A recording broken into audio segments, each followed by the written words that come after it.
Ini saya sapa dulu yang di live chat ini ya. Ya terima kasih, karena ada Tom Cruise tampil ini jadi ya agak mending lah ya.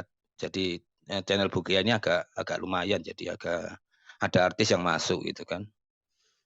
Daripada kalau melihat wajah Pak Friendy ini, Om Friendy ini kan nggak enak. Enak mandang wajah Tom Cruise kan ganteng. Sorry ya Bro Fendi. Kalau kalau Bro Fendi Mantap, ini, Bro. Mantap. iya, kalau Bro Fendi ini kan istilahnya kalau di bahasa gaulnya kan 23 ini ya monyet. Kalau saya ya tampan itu kalau janda tadi 43 katanya gitu kan. Ah, rasanya tadi Kalau saya monyet sedikit itu bukan berkomentar ya. Bro Tom Cruise. Apa? Kalau yang monyet itu Pak Timothy. Pak Timothy itu namanya. Oh Timothy ya? Oh ya Pak Timothy, sorry sorry sorry. Saya bacanya kok Friendly tadi. Oh ya sorry sorry. Sorry ya Bro. Rasanya tadi udah diborong semua sama sayang Sofi ini. Aduh ya, mau komentar apa lagi ya. Cuman pada intinya begini. Sedikit ya Bro Kia, ini kalau saya melihat dari pandangan saya apa yang dikatakan ya yang Sofi sudah banyak benernya. Jadi sayang Sofi, saya berpendapat begini, karena ketidaktahuan Edi saja, jadi ya karena kepepet, jadi jawabannya seperti itu. Sebenarnya sudah membaik sih sebenarnya sejak dia dulu pertama kali pernah menyinggung soal kekatolikan, itu aku masuk itu ke channelnya dia dan saya beri komentar. Jadi terus videonya dihapus sayangnya, yang soal kalau nggak salah tentang Maria, menyinggung Maria gitu, bahwa umat Katolik menyembah Maria, Bunda Maria begitu. Nah, tapi saya lihat videonya sudah nggak ada, dihapus, saya rasa sudah berbaik. Terus dia ke sininya jarang sih kalau membahas kekatolikan. Cuman kok saya kaget begitu Brugia tampilkan ini ya. Ya mungkin saya lihat ini apa mungkin ketidaktahuan aja sih. Jadi kurang pemahaman tentang hidup selibat ya. Karena kalau menurut saya itu selibat itu sangat luar biasa. Ya, bayangkan orang sudah mau meninggalkan duniawi nih, urusan duniawi ditinggalkan, dia mau benar-benar merelakan diri untuk pelayanan. Kan luar biasa, bayangkan sudah nggak mau lagi yang hingar-bingar soal duniawi, dia hanya fokus di situ, itu harus beri diacungan jempol. Ya memang kalau perkawinan kan tadi bilang baik, ini lebih benar kalau menurutku ya lebih. Itu kalau jempol, kalau saya bisa ngasih nggak 2, 4 kaki sama semua saya angkutin jempol gitu loh. Jadi jangan remehkan orang yang hidup selibat. Tapi seandainya ada yang nggak sampai mati, sampai meninggalnya itu hidup selibat, terus ada persoalan-persoalan yang itu aku kira ya karena bukan jeleknya selibat, tapi karena oknum dan itu pun hampir dilakukan juga di tempat-tempat orang yang sudah dibahas tadi, yang di tempat non Katolik pun ya begitu sama. Jadi kalau siapa yang bisa bertahan sampai mati, sampai meninggal, dia hidup selibat, itu jaminan surga sudah pasti, menurutku begitu. Itu aja sih, Bro Gia. Jadi sangat luar biasa hidup selibat itu.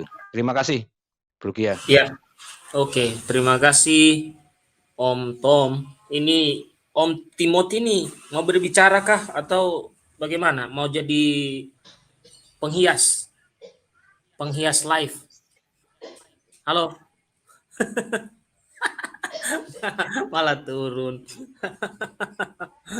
Oke. Baik.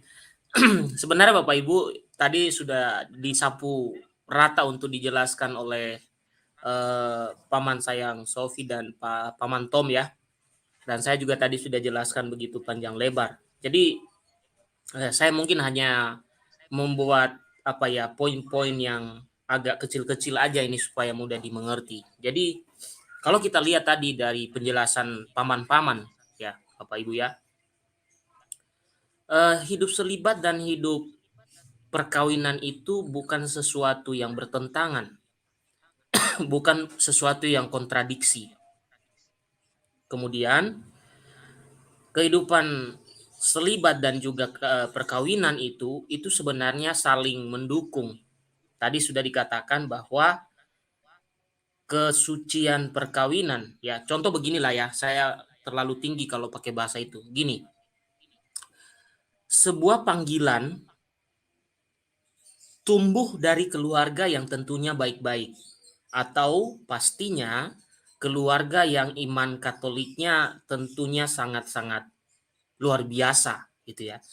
Pasti di sana ya, kalaupun tidak timbul panggilan menjadi imam biarawan dan biarawati, mungkin ada panggilan lain ya, bisa pernikahan perkawinan juga, it's okay, tapi bisa juga muncul panggilan menjadi imam biarawan biarawati gitu ya. Tentunya bukan muncul dalam keluarga yang berantakan, dalam arti ya tidak ada persatuan lah kira-kira begitu, atau berantakan dalam konteks yang lain ya. Bapak Ibu lebih tahu dari saya belum menikah soalnya. Oke. Kemudian yang perlu kita lihat juga Bapak Ibu, bahwa dalam penjelasan tadi memang ada penekanan-penekanan dari Rasul Paulus dan juga apa yang disampaikan oleh Tuhan Yesus sendiri, penekanan-penekanan bahwa ada nilai plus dari kehidupan selibat itu ya. Dan ingat Bapak Ibu, karunia ternyata ya kehidupan selibat itu karunia. Kehidupan perkawinan itu karunia. Jadi kita tidak bisa saling mengatakan, oh kamu selibat berarti kamu melanggar firman Tuhan. Wah, itu ngeri sekali kata-kata itu. Itu kayaknya sudah kesekian kali saya dengar dari banyak orang itu. Tidak seperti itu. Ya, tidak ada yang bertentangan di situ. Oke. Rasul Paulus mengistilahkan yang lain diberikan karunia ini, yang lain lagi diberikan karunia itu. Itu istilah Rasul Paulus. Kristus memberi istilah yang lain dalam penjabaran di Matius 19 bahwa hanya orang-orang yang diberi karunia yang mengetahui tentang tidak adanya perkawinan. Dalam arti hanya orang-orang yang dikaruniai yang mengerti tentang makna kehidupan selibat itu. Baca saja Matius 19 ayat 10, kata-kata itu persis Yesus mengucapkannya kepada para murid. Ya. Jadi yang selama ini memandang ini kok aneh, ini kok nggak alamiah, ini kok melawan kodrat, tidak seperti itu. Itu pemikiran kita yang terbatas. Pemikiran Tuhan itu sangat luas. Dan kalau saya tadi tarik dalam kehidupan modern sekarang Bapak Ibu ya, dan juga saya tarik dalam kehidupan mungkin di masa lampau, marilah kita lihat misalnya contoh-contoh dari para bapak gereja.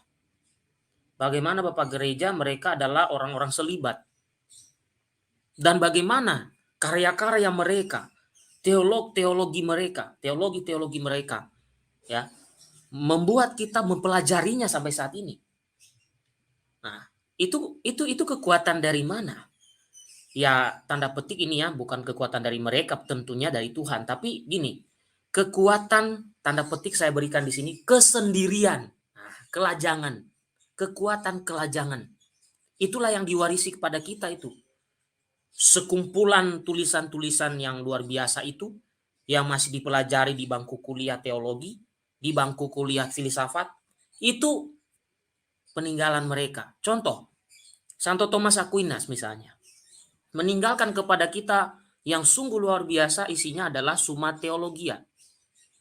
Ya kan? Dipelajari di mana-mana itu. Termasuk juga dalam teologia Protestan ada sebagian yang dipelajari Summa Theologia dari Santo Thomas Aquinas itu. Jadi kalau kita lihat buah ya, nah sekarang kita lihat buah dari bapak-bapak gereja yang hidup melajang itu, itulah yang kita nikmati saat ini. Kenapa begitu?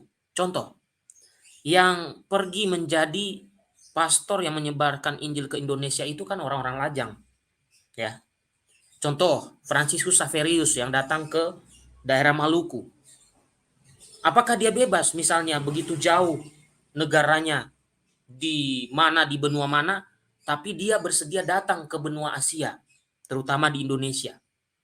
Lalu juga berkenan singgah di Jepang, Apakah bisa seperti itu kalau dia misalnya berkeluarga? Belum tentu. Mungkin bisa, tetapi dengan ya terlunta-lunta bisa jadi. Keluarganya juga mungkin bisa berantakan, gitu ya. Itu buah Bapak Ibu, ya buahnya apa sekarang? Nah, lihat, ada gereja Katolik di Indonesia berkembang sampai sekarang. Atau misalnya, contoh Pastor Van Lith. Bayangkan kalau dia dulu bukan seorang imam Katolik. Kira-kira pasti sejarahnya berbeda. Mungkin tidak ada yang mendirikan sekolah di Muntilan mungkin. Mungkin didirikan di tempat lain. Oke, mungkin dilanjutkan dulu. Paman Sayang Sof, ada telepon masuk ini sebentar.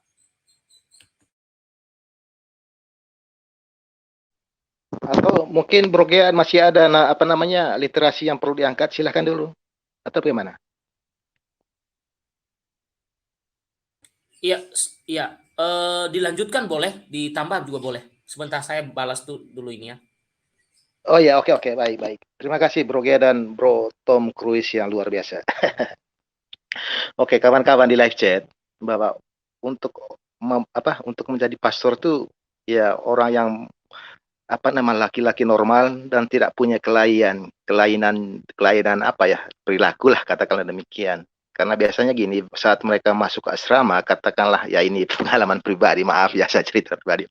Dulu waktu kami masuk SMP SMA itu kan di sebuah seminari, ya memang disiplinnya itu luar biasa. Ya tiap gerak-gerik, dalam arti ya bukan dimata-matai, dalam arti gini loh. Tiap gerak-gerik kalau memang ada yang aneh-aneh di antara pertemanan itu, ya para pembina kita selalu memberikan arahan. Atau misalnya gini, di sebuah kelas itu ya temannya cuma dua orang aja gitu loh, nggak mau dia bergaul dengan yang lain-lain. Itu juga patut diberikan pengarahan. Kalau mau berteman ya jangan hanya memilih teman tertentu aja gitu, jangan sampai semua itu arahan-arahan seperti itu selalu ada.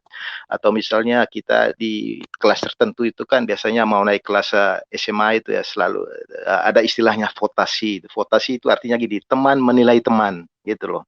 Misalnya di dalam kelas itu ada berapa puluh orang, terus saya menilai teman saya, teman-teman saya juga menilai saya, nanti itu secara tertutup diserahkan kepada pembina kita. Nanti pembina kita melihat semuanya gitu loh. Oh ini baru kita dipanggil satu persatu ke kamar pembina itu. Ini loh teman kamu menilai kamu seperti ini. Bagaimana ini? Nah, kita pertanggungjawabkan demikian gitu loh.